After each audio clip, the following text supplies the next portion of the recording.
d'Annie le rouge, de passer jaune, et vert de gris, tout ce que tu veux, ferme ta gueule.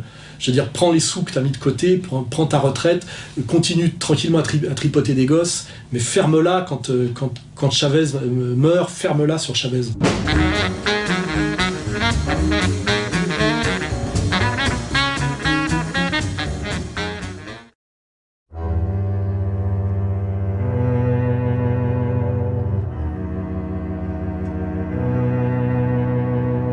Oui, on ne le fait pas souvent, il y a eu beaucoup de... Dans ce climat de tension et de menace, bien que ça n'a rien à voir, il y a eu beaucoup de morts ces derniers temps, là, des morts symboliques, notamment même pour moi. Donc j'en ai fait la liste, là. Déjà, il y a une mort symbolique, c'est l'annonce que j'ai pu vérifier que le Parti communiste français, après tous ces reniements et ces ralliements successifs, je rappelle que je viens du Parti communiste français où je suis resté 7 ans, et si je l'ai quitté, c'est pas parce que j'ai cessé d'être communiste, mais c'est parce que le Parti communiste a cessé d'être révolutionnaire, a cessé de fonctionner sur le combat de classe, il s'est mis à parler des gens, des jeunes, des femmes, toutes ces pseudo-catégories, et là, jusqu'au bout du bout de son ralliement et de son effondrement, puisqu'il a finalement donné les clés du camion à Mélenchon. C'est la fin d'un vrai faux suspense, place du colonel Fabien. Sans surprise, les militants communistes désignent Jean-Luc Mélenchon pour les représenter à la présidentielle. 59,12% des votants qui se sont exprimés ont choisi l'option qui leur proposait de faire de Jean-Luc Mélenchon le candidat du Front de gauche à l'élection présidentielle. C'est-à-dire un maçon atlantiste, ancien sénateur socialiste, c'est-à-dire l'ennemi traditionnel, le social traître identifié depuis le congrès de Tours. Le PCF a renoncé à son symbole, c'est-à-dire à la faucille et au marteau. Ils ont définitivement disparu des banderoles et autres affiches. Au congrès du PCF, faucille et marteau demeurent introuvables. Nous demandons à quelques congressistes de nous présenter leur carte. Ma nouvelle carte est restée en Vendée, mais bon. Voilà. Jusqu'à présent, la carte du parti, c'était ça. Le symbole y figure en tout petit et dans un coin. Mais dans la version 2013, faucille et marteau ont disparu au profit du logo de la gauche européenne. Ce qui est très très important, parce que la faucille et le marteau, ça disait bien ce qu'était le Parti communiste, ça disait que ça défendait finalement les deux forces de travail, du travail productif, qui étaient la paysannerie et le monde ouvrier, hein, qui d'ailleurs est très ambigu, parce que ce sont deux classes sociales qui représentent la production réelle, mais qui n'ont pas la même sensibilité, et qui n'ont jamais marché la main dans la main, parce que l'ouvrier étant un salarié qui n'est pas propriétaire de ses moyens de production, et qui est dans une logique, je dirais, de combat de masse encadré par les syndicats, alors que le paysan a toujours défendu farouchement sa propriété de la terre. On le voit d'ailleurs par la difficulté dont l'URSS, la difficulté qu'a eu l'URSS à manipuler, à dominer la paysannerie. Le paysan est très rarement collectiviste et a très rarement la culture de classe, puisqu'il n'est pas urbain, du prolétariat. Donc ce collage de la faucille et du marteau était très théorique, mais n'a jamais correspondu à une alliance sociale et historique avérée. Hein. En général, la paysannerie est plutôt du côté, je dirais, du petit patron, du petit bourgeois, en général, souvent d'ailleurs chrétien, enfin catholique, plutôt, on va dire, réactionnaire de droite, difficilement manipulable par les mouvements de gauche. On se rappelle très bien qu'à une époque, la paysannerie française était la cliente de Jacques Chirac. Hein.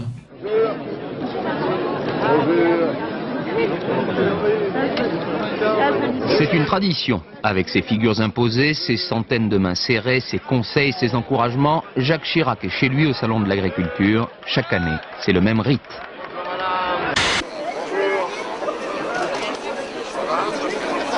Aujourd'hui, on a des dirigeants, ils ne sont plus de terrain, ils viennent de la société civile, ils ont eu à manger dans les rayons toute leur vie, ils ne savent pas ce que c'est. Lui, Jacques Chirac, il a peut-être peiné, il a fait la guerre, il a fait tout ça. Il défendait l'agriculture. Aujourd'hui, on nous enfonce. Donc voilà, le PC, le PCF et même les partis communistes, peut-être le Parti communiste chinois pour d'autres raisons sous Mao, hein, parce qu'il n'y avait pratiquement que de la paysannerie. Le PCF, en tout cas, n'a jamais eu la main sur la paysannerie française. Mais ce symbole de la faucille et du marteau voulait dire quelque chose. Et le parti, parfois même sans demander l'avis à ces personnes-là, défendait les travailleurs. Or aujourd'hui, la paysannerie fait 1,5% de la population française, à peine 2%, est totalement donc résiduelle, même si c'est le produit incroyable, une productivité incroyable, puisqu'on est parmi les plus gros producteurs du monde d'agriculture, avec une population de 1,5%. Ce qui veut dire que la production et le nombre n'a pas tellement de rapport. Ça nous renverrait à la manipulation sur l'allongement de la durée des retraites, où on parle jamais du bond énorme de productivité depuis les années 70. Enfin, ça c'est un autre sujet. Voilà. Quant à la classe ouvrière, le Parti communiste l'a depuis longtemps trahi, alors qu'effectivement la classe ouvrière historiquement était liée au Parti communiste, pour se tourner vers les immigrés. Depuis plusieurs mois, nos camarades qui sans-papiers nous donnent de sacrées leçons de courage. Ils bossent ici, ils vivent ici, ils restent ici, et ensemble exigeons la régularisation des salariés intérimaires.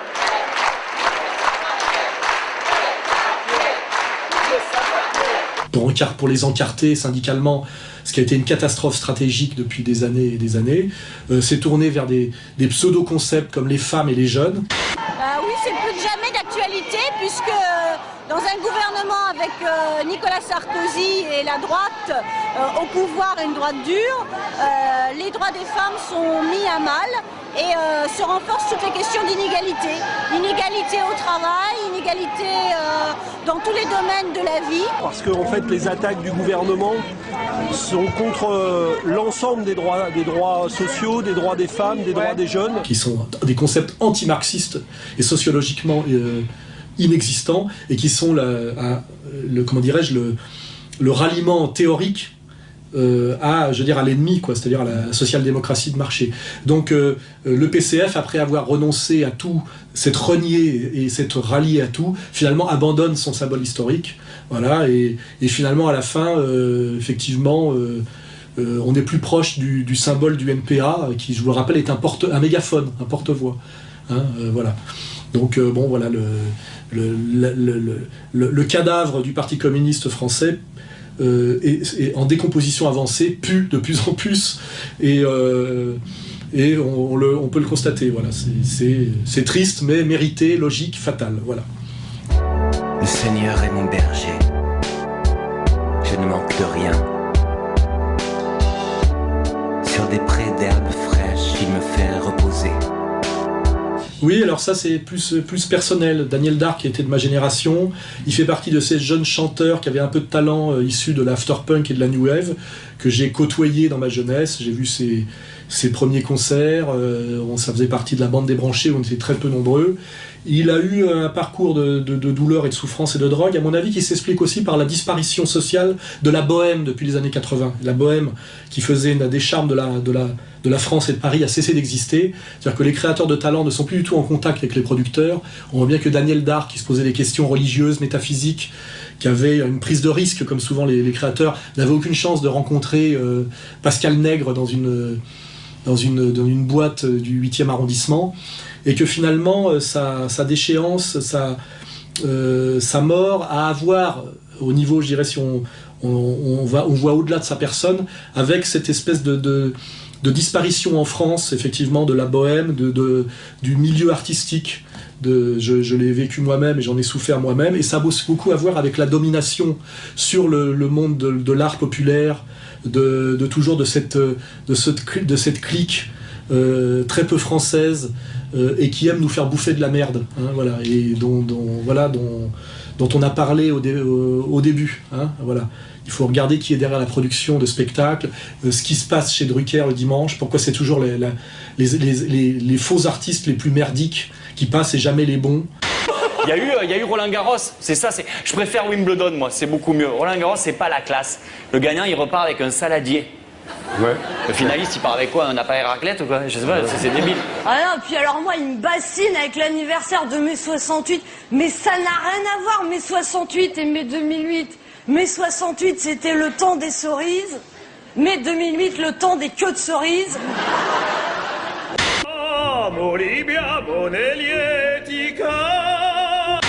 Voilà, il faut avoir cette vision globale. Et je rappelle d'ailleurs que Daniel Dark, donc ex-chanteur de Taxi Girl, était d'ailleurs un juif qui s'était converti au protestantisme. Jésus vous a aidé?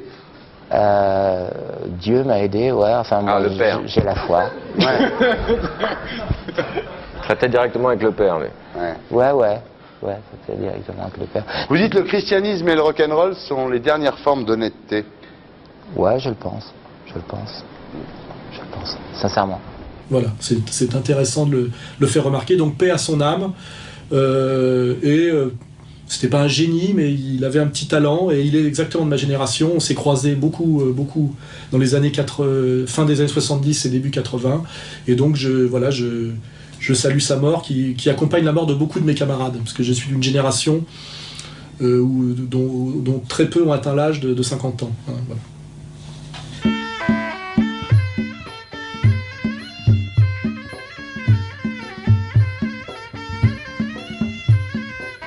Oui, alors ça c'est mon deuxième aspect de ma vie. J'ai fait beaucoup, comme chacun le sait, de sport de combat pied-point. Je suis d'ailleurs instructeur de boxe, je continue à pratiquer la boxe française et le kickboxing alternativement. Et quand j'étais jeune, une de mes figures d'admiration était Ramon Dekers, qui venait de cette école hollandaise du sport pied-point.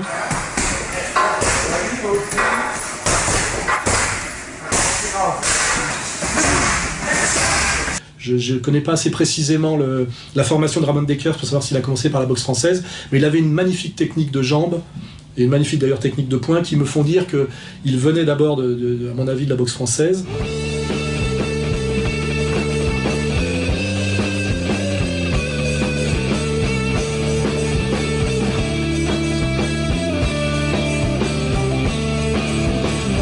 Et Ramon Dekers était un très beau champion dont j'admirais la technique très pure et comment dirais-je, la pugnacité. Et il est mort récemment, à l'âge de 45 ans, d'une crise cardiaque à vélo, à Amsterdam, ce qui est assez triste. Donc comme Daniel Dark, c'est une des figures aussi de ma jeunesse qui disparaît. Hein. Moi j'étais à la fois dans le monde de l'art underground et en même temps dans le monde des sports de combat. Donc je salue aussi la disparition de Ramon Dekers.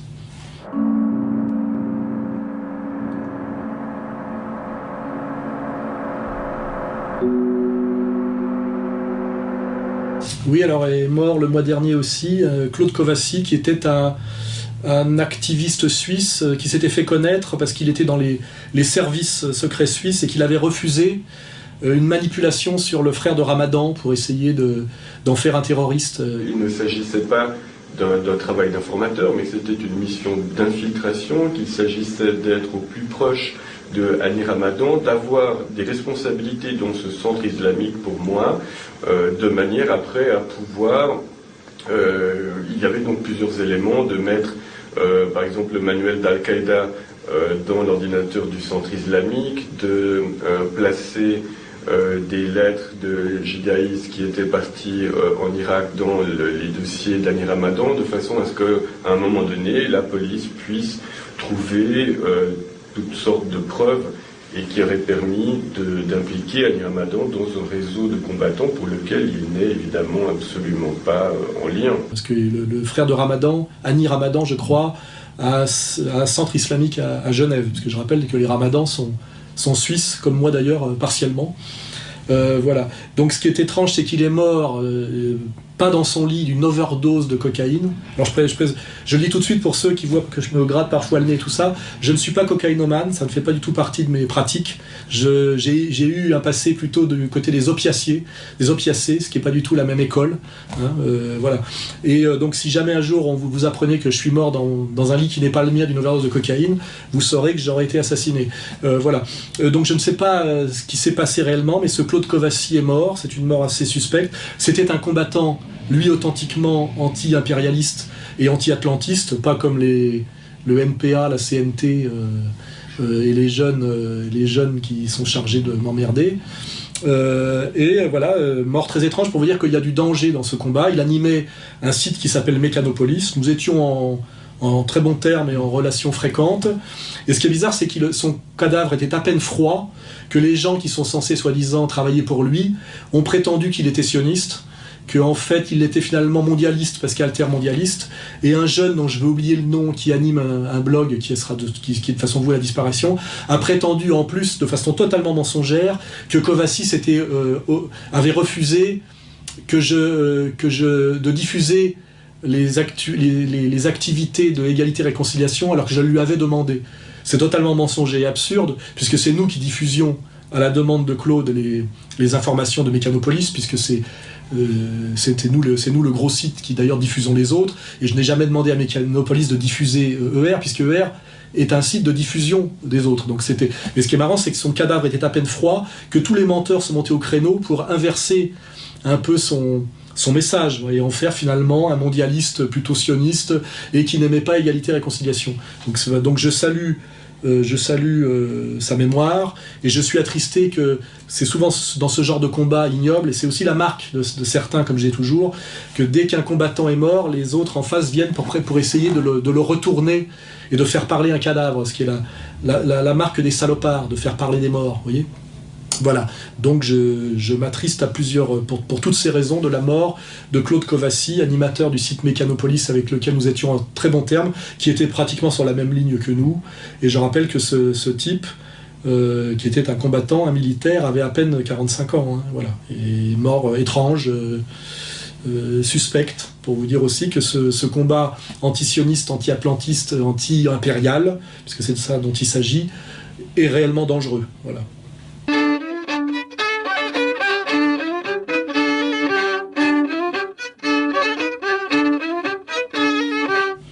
Oui, alors la mort de Stéphane Hessel aussi, qui a fait couler beaucoup d'encre. Alors ce qui est marrant, c'est que Stéphane Hessel était un vieux gâteux très gentil. Les combats à mener existent.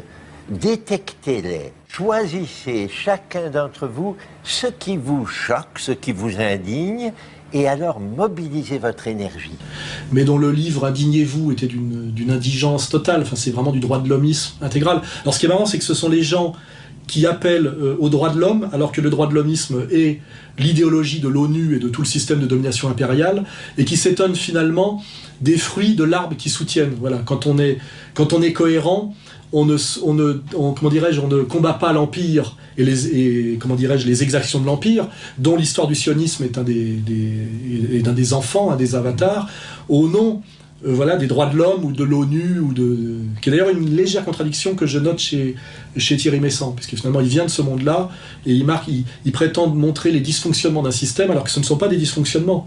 C'est-à-dire l'ONU, les ONG, tout ça, le machin là, qui est l'équivalent de la SDN d'avant-guerre, mène à l'Empire, c'est fait pour ça, c'est la matrice. Donc voilà, il y a une cohérence totale. Donc Hessel était un vieux gâteux, sympathique, totalement inefficace, on va dire sans danger et incohérent pour ce qu'il prétendait, ce contre quoi il prétendait combattre, qui était finalement le système onusien dont il était un pur produit.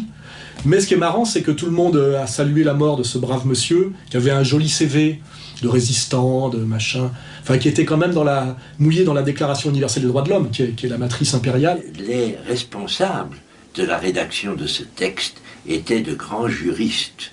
Moi, le jeune diplomate, je me suis borné à assister aux réunions, à tenir la plume de temps en temps, mais c'est une immense satisfaction pour le vieux que je suis d'avoir été présent au moment où ce texte, un des plus importants du XXe siècle, a été élaboré. Et peut-être qu'il n'était pas assez pervers ou intelligent pour comprendre à quelle sauce il avait été mangé et à quoi il avait participé par naïveté. J'espère que c'est ça l'explication. Tout le monde a salué sa mort, on en a même trop fait.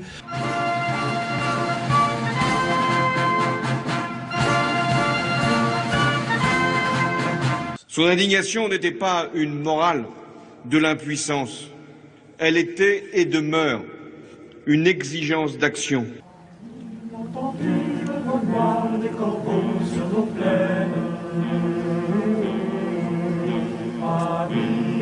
On voulait le panthéoniser, et ceux qui ont été le plus agressif avec lui sont les sionistes, parce qu'effectivement il faisait depuis quelques années des déclarations anti-sionistes, alors que Israël est un enfant de l'ONU, il faut le savoir, hein, voilà. Au nom effectivement des violences contre les Palestiniens, c'est-à-dire de cette espèce d'humanisme qui à un moment donné effectivement se retourne contre les droits de l'homme sans s'en rendre compte. Les Israéliens n'ont pas d'intérêt réel pour la paix. Ils veulent garder les colonies, ils veulent garder l'occupation. C'est ça qui est contraire au droit international. Finalement, il n'y a rien à voir entre l'humanisme de sensibilité et la machine de guerre des droits de l'homme. La machine de guerre des droits de l'homme, c'est ce qui amène Kouchner à faire bombarder les populations civiles d'Irak, etc., de de Serbie. Hein, voilà. Bernard Kouchner se distingue en se prononçant en faveur de l'intervention américaine en Irak en 2003. Remplacer un régime dictatorial et assassin par une démocratie, ça ne peut que faire du bien par où ça passe. C'est au nom des droits de l'homme qu'on fait toutes les saloperies, depuis la colonisation, ce que j'ai essayé de faire comprendre à Roya Boutelja, depuis Jules Ferry, etc., etc. Donc ce qui est marrant, c'est que se sont acharnés sur ce vieux bonhomme, les sionistes, alors que Hessel était juif, je crois. Je suis moi-même de père juif, je n'ai pas de culture de judaïsme, mais je me sens solidaire de tous les juifs du monde.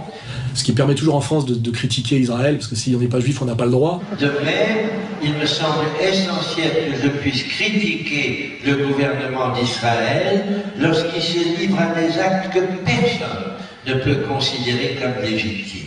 Vous voulez savoir, un peu comme sous l'Ancien Régime, il fallait être noble pour pouvoir critiquer finalement la décrépitude de l'aristocratie. Donc Hessel s'est fait cracher à la gueule par les sionistes, le CRIF, hein, même pas la LDJ seulement. Moi je suis indigné moi-même que Stéphane Hessel, dans sa vie, ne se soit indigné pratiquement que contre les Israéliens dans leur position vis-à-vis du mouvement Hamas et des Palestiniens de Gaza.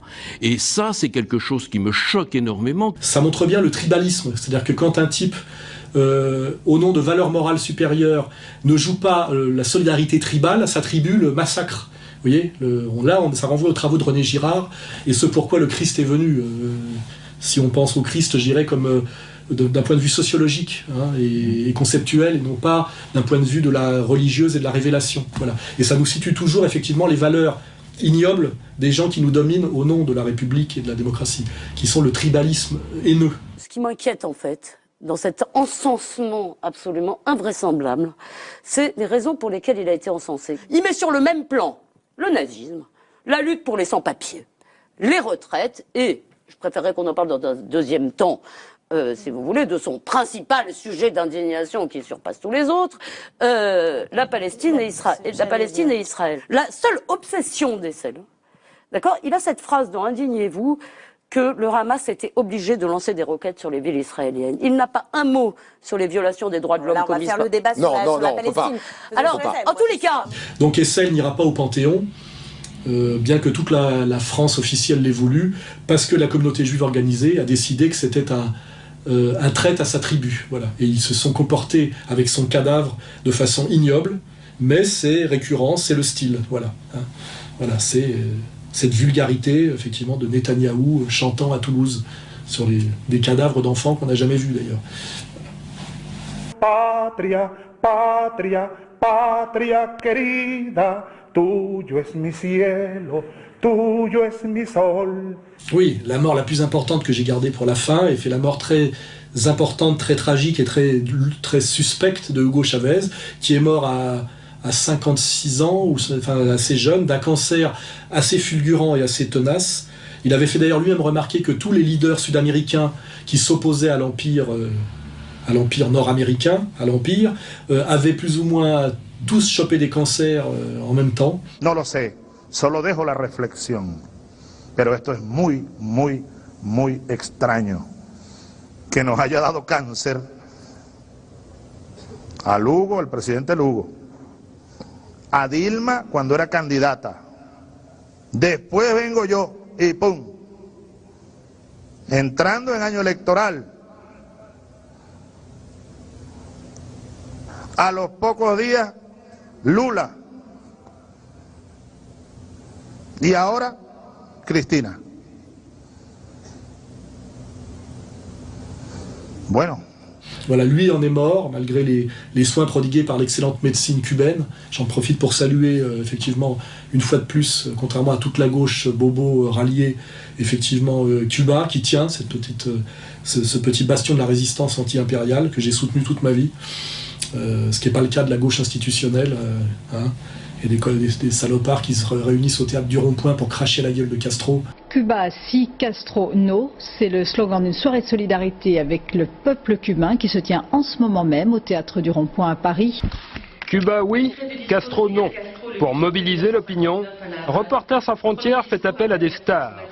Sophie Marceau lit un poème de Raoul Rivero. Je n'ai rien contre ceux qui m'ont rendu la vie impossible, mon unique et pauvre vie passagère. Oh, pardon, monsieur le Premier ministre, je ne vous avais pas vu. Absolument. Merci d'être là. Je crois qu'il faut regarder les choses telles qu'elles sont. Castro est un dictateur.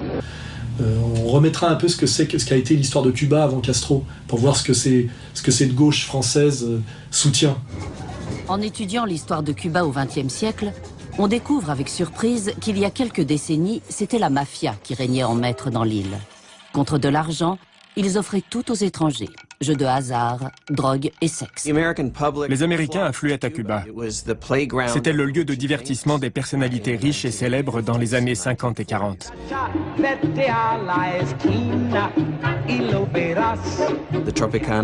La discothèque Tropicana et tous les casinos avaient un succès extraordinaire. Ils étaient faciles d'accès.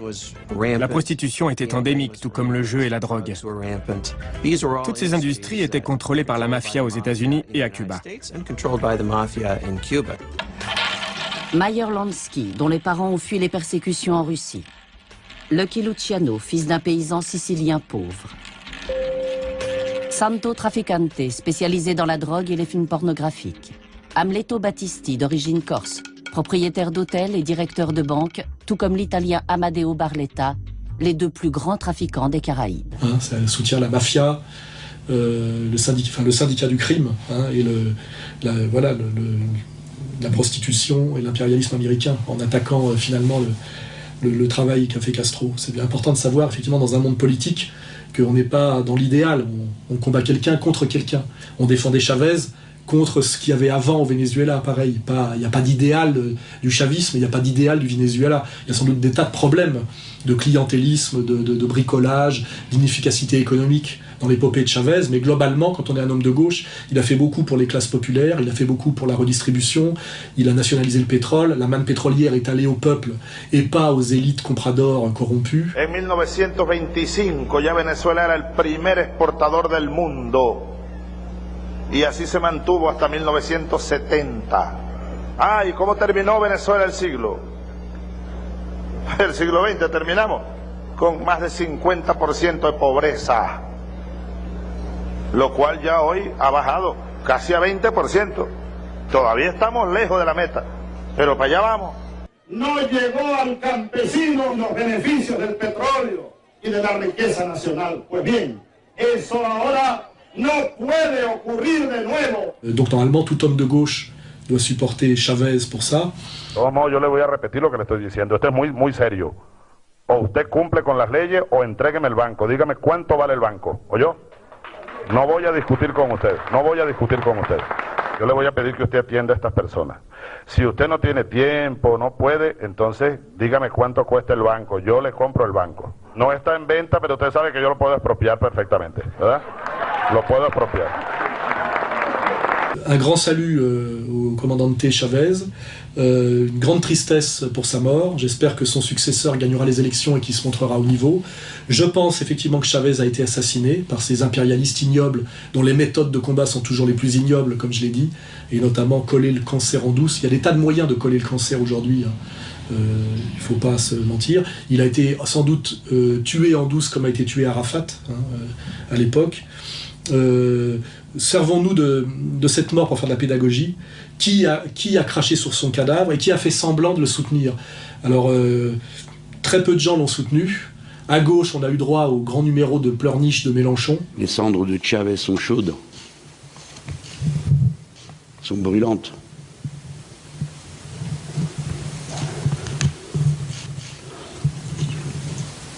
Et nous avons au cœur non seulement l'idée que nous continuons ce combat, mais la haine intacte que nous avons contre les puissants et les puissances. Mélenchon qui récemment était au restaurant, parce que j'ai mes espions partout, avec Aziza et avec Julien Drey, et que j'avais chopé quelques semaines avant, bras dessous avec Maître... Je me réjouis d'abord que la Cour d'assises de Paris ait reconnu le caractère antisémite du crime, et c'est bien parce qu'il était juif que Ilan Halimi a été tué et torturé, Maître Spinner, qui est l'ancien cadre du Bétard et qui fait partie de la droite sioniste la plus dure, ancien avocat de Chirac. Ces gens-là, tous les deux anciens maçons, anciens membres du Grand Orient, même si l'un est passé du Grand Orient à la Grande Loge ou je sais pas quoi, on s'en fout, mais ces gens-là se retrouvent bras dessus bras dessous.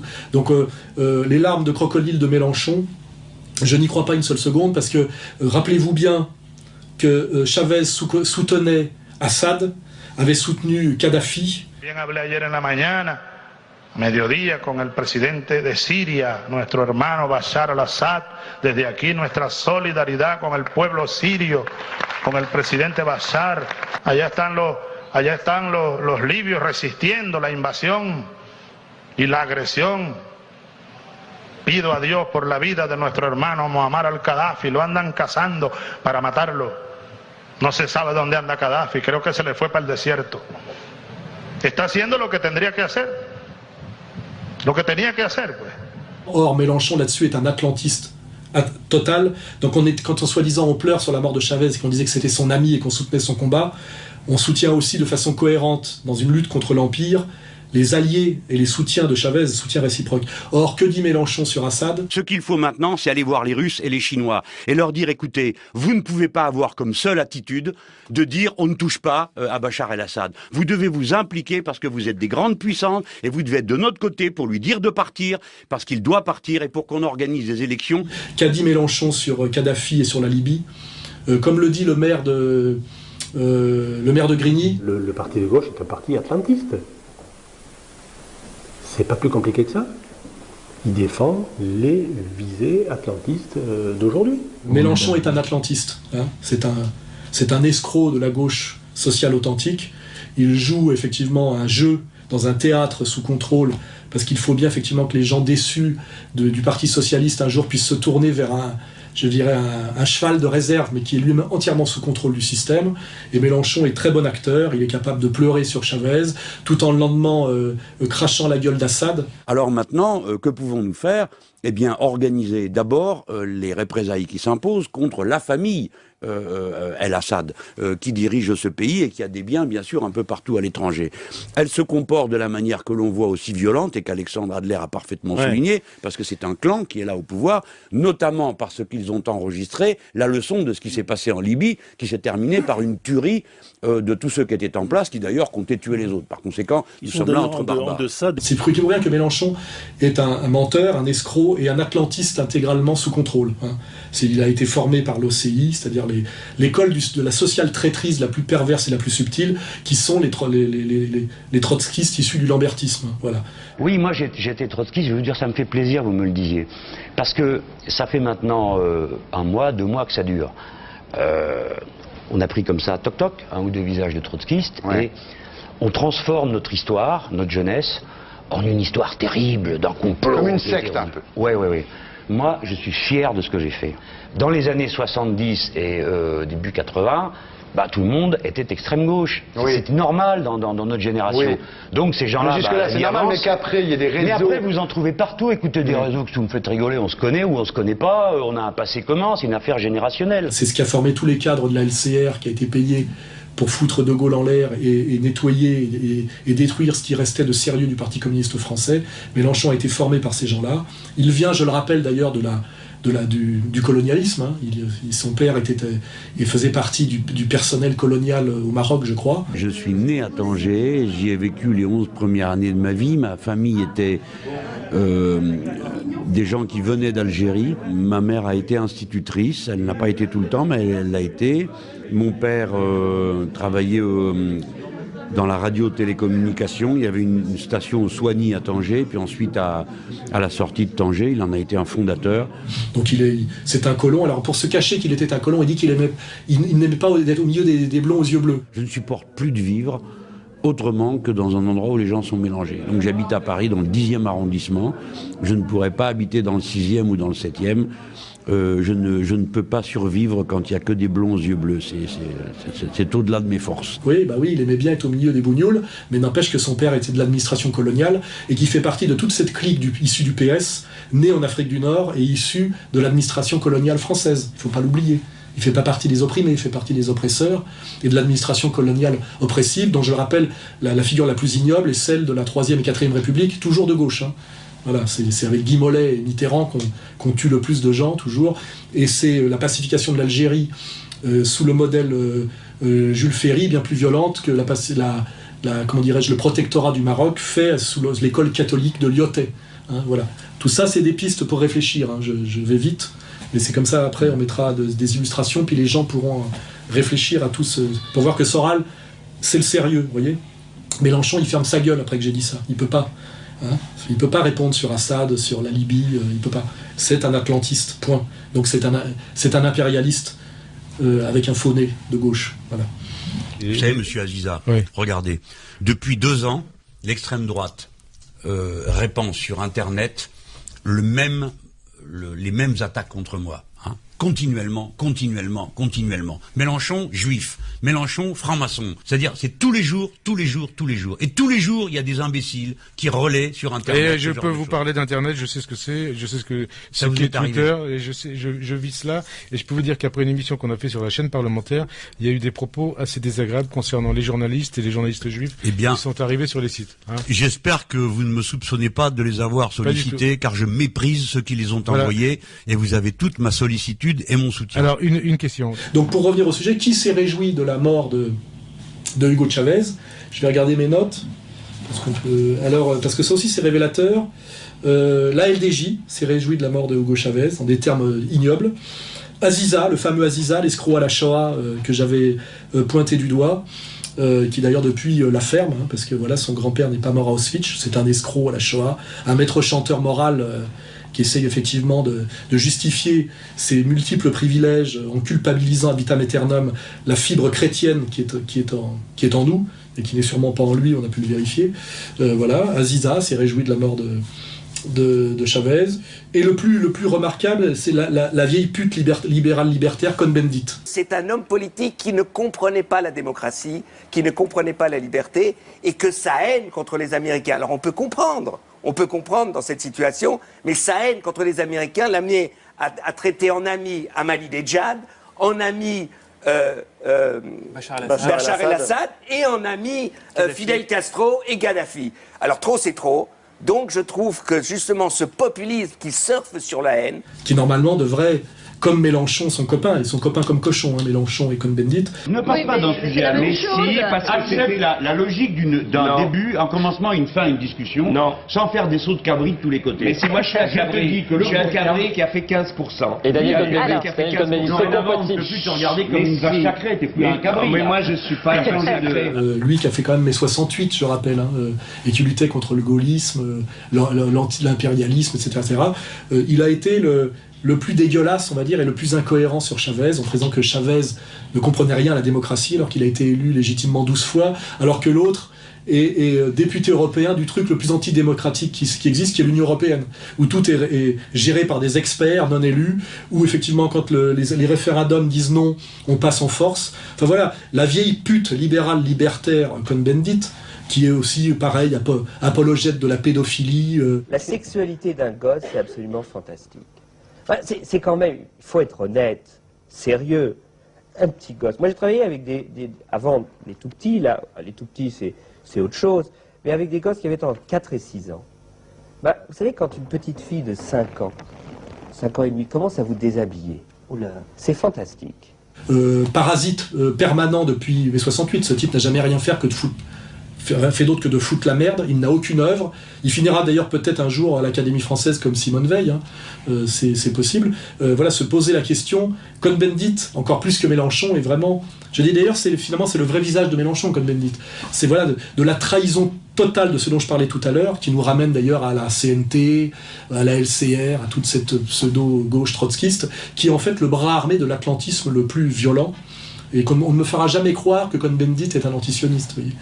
Hein, il suffit de regarder ses allégeances, ses oppositions, et là, on remettra l'extrait, la manière dont il a craché à la gueule du cadavre à peine tiède de Chavez, avec un argumentaire digne d'un marchand de cravates argentin des années 30. La haine ne doit pas nous... Si la politique est menée par la haine, eh bien c'est dangereux. Donc je trouve que justement, dans nos sociétés, s'il y a une chose à ne pas faire, et que font les populismes, c'est mobilisé par la haine. Et pour vous, Chavez participe de cette famille de populistes qui est mobilisée par la haine. Écoutez, si vous vous montrez avec Ahmadinejad, si vous vous montrez avec Bachar el-Assad, si vous vous montrez avec Kadhafi, si vous vous montrez avec Fidel Castro, eh bien, vous mobilisez de la haine bête et méchante. C'est, je dirais, presque risible, tellement c'est abject, et c'est tellement grossier, car ce type est de plus en plus grossier, parce qu'il se croit tellement intouchable que son numéro est devenu grotesque, comme un type qui ne renouvelle pas son numéro et qui devient d'une lourdeur totale. Je veux dire que Cohn-Bendit puisse penser que son numéro fait à Canal+, puisse passer auprès des gens qui ont un minimum de sensibilité humaniste, de sensibilité de gauche, prouve vraiment qu'il est... je dis comme ces petits marquis complètement dégénérés qu'avait produit Versailles de Louis XIV au moment effectivement où on a convoqué les États généraux, quoi. Je veux dire, Dany le rouge, de passer jaune, vert de gris, tout ce que tu veux, ferme ta gueule. Je veux dire, prends les sous que tu as mis de côté, prends ta retraite, continue tranquillement à tripoter des gosses, fais ce que tu as toujours fait, mais ferme-la quand Chavez meurt, ferme-la sur Chavez, s'il te plaît. Voilà. On va passer à autre chose.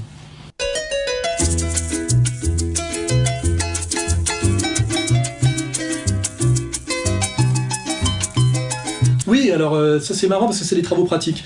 En l'hommage et en l'honneur de Chavez, nous sommes allés peindre dans le 18e arrondissement, dans la rue d'à côté d'où habite, comment il s'appelle 5 heures du matin, Olivier Besancenot quitte son appartement du 18e arrondissement de Paris. Besancenot, voilà, on est exprès, on est allé peindre une magnifique fresque qu'a faite Zéon en hommage à Hugo Chavez.